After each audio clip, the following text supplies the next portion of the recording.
Hi, I'm Mark Cerny. Hi. I'm excited to be here to talk about the newest addition to our console lineup, PlayStation 5 Pro, and how it advances gaming technology. But first, I want to take just a minute to look at what we put in the original PlayStation 5 and how it delivers an exceptional gaming experience. When PS5 debuted in 2020, it brought a lot to the table. 8 Zen 2 CPU cores form the brains of PlayStation 5 and enable high-speed complex gameplay, with character counts reaching into the hundreds and frame rates that can be as high as 120 frames a second. That's a lot of frames. PS5 has a powerful RDNA 2 GPU, which can render anything from intricate details to fantastic worlds with vast panoramas to explore. Ray tracing allows for dramatic visual improvements, including reflections off of water or glass, and the realism that comes from real-time global illumination. We good on sound? Custom SSD can load data at breathtaking speed, resulting in ultra-fast transitions between game worlds and data streaming rates so high that traversal speeds are essentially unlimited. All right. Tempest 3D audio tech brings an unparalleled sense of immersion to the I sound love of my games. Tempest 3D audio tech. With audio so real, you may not even need to see the enemies to know exactly where they are. Finally, the DualSense controller has haptics that let you feel through your hands what your character is experiencing inside of the game. DualSense controller is great.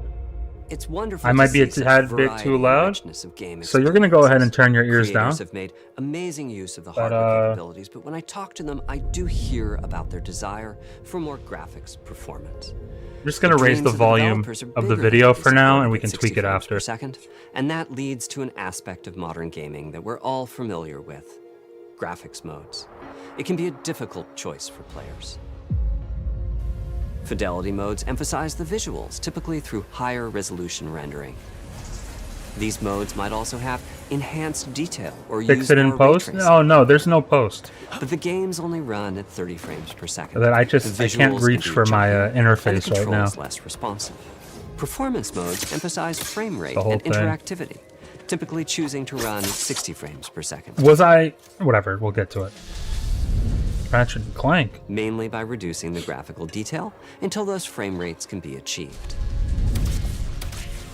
When asked to decide on a mode, players are choosing performance about 3/4 of the time. Removing that decision, or at least narrowing that divide, is one of the key targets for PlayStation 5 Pro. We want to give players the graphics that the game creators aspire to, at the high frame rates that players typically prefer. To do that, PS5 Pro substantially improves over PlayStation 5 in 3 ways. Here's what we call the Big 3. First, we made the GPU much larger. Big 3 is and increased crazy. the speed of the memory it uses. The result is rendering that's up to 45% faster. Second, we made major upgrades to the ray tracing, taking a streamlined and accelerated approach that allows calculation of the rays at double or even triple the speeds of PlayStation 5. Look at those rays, brother. And finally, we added custom hardware for machine learning and an AI library called PlayStation Spectral Super Resolution, or PSSR for short. PSSR analyzes the game images pixel by pixel and can add an extraordinary amount of detail, which boosts the effective resolution of the games. Game creators are adding PS5 Pro support to new and existing titles, and with the Big 3 involved, the results can be pretty amazing, with graphics showing something like fidelity levels of detail, but at double the frame rate. Here's The Last of Us Part 2 running on PS5 Pro. I love this It game, has but huge amounts of detail and targets a super smooth 60 frames per it second. looked great on my PS. Let's compare this to Oh, the Fidelity man. mode on PS5, which is only running at 30 frames per second and is therefore much choppier.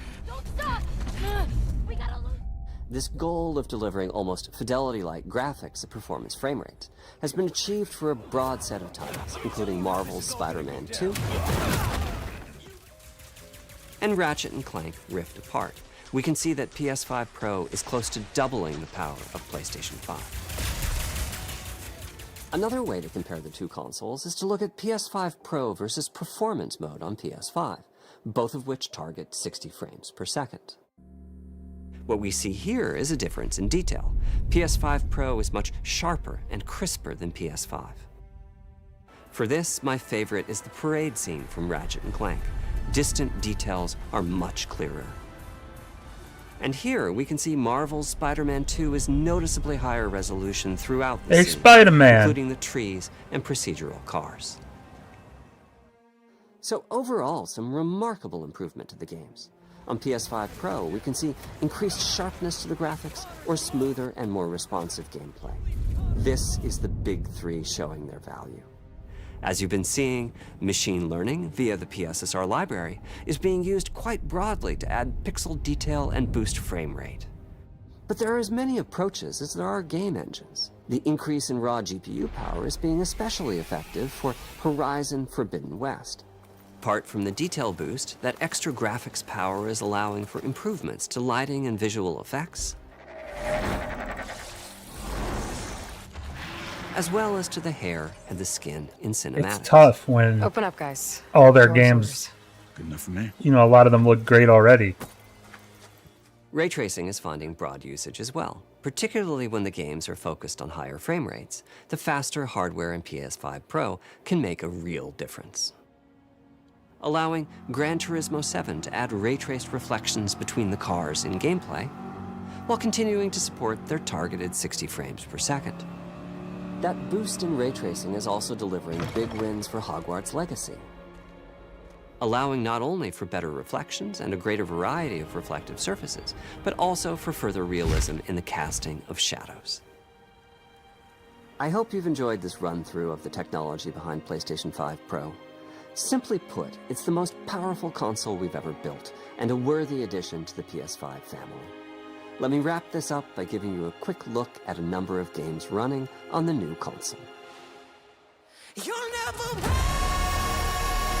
a legend. Yeah, right? This is all AI the whole time.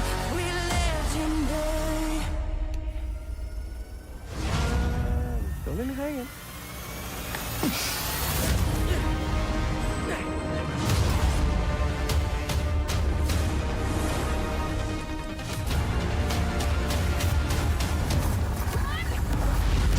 Close your eyes. It'll be worth it. Okay.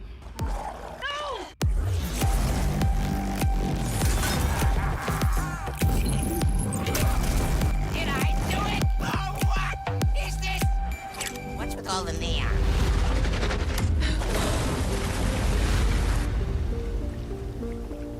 I mean, I'm watching a 1080p version right now. I need to watch the 4K offline, go frame by frame, do comparisons and things of that nature.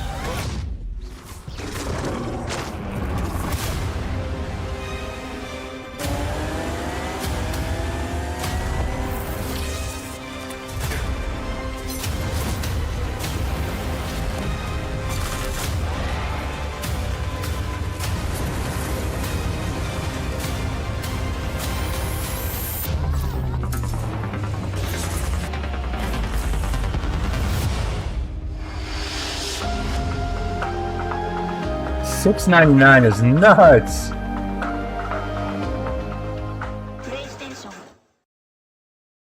Does that bitch have a disk drive? What's going on? We're information havers now. We were without information. It's no longer the case. Welcome PlayStation 5 Pro, the most visually impressive way to play games on PlayStation. My brother, for $700, I would fucking hope so. Over the last 4 years, yada yada.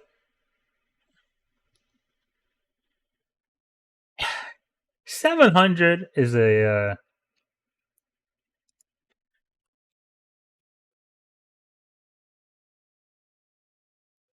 currently available disc drive for PS5 separately.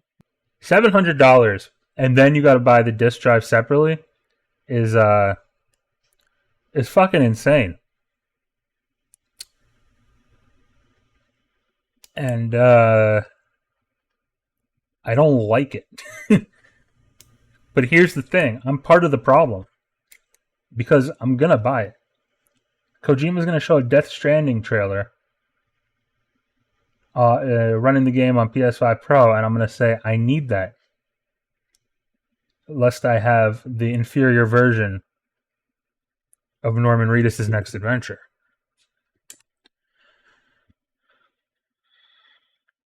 But like, I'm not in a rush to buy it. A 2 terabyte SSD is nice, but those are cheap enough that like I didn't need the fucking console to be $700 to fucking, you know? Or swap out console covers when they become available. They're doing new covers. Hey, listen.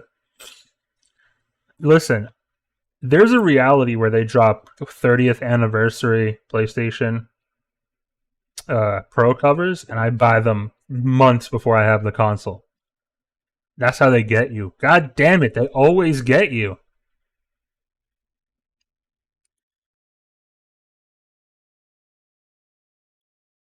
You know what I mean? I'm not gonna sit here and say PS5 is like the most beautiful console ever, but it's like inoffensive to me. Like it's memeable, but it's, you know what I mean? Oh, it looks like a router. Now it has gills. It's fucking whatever.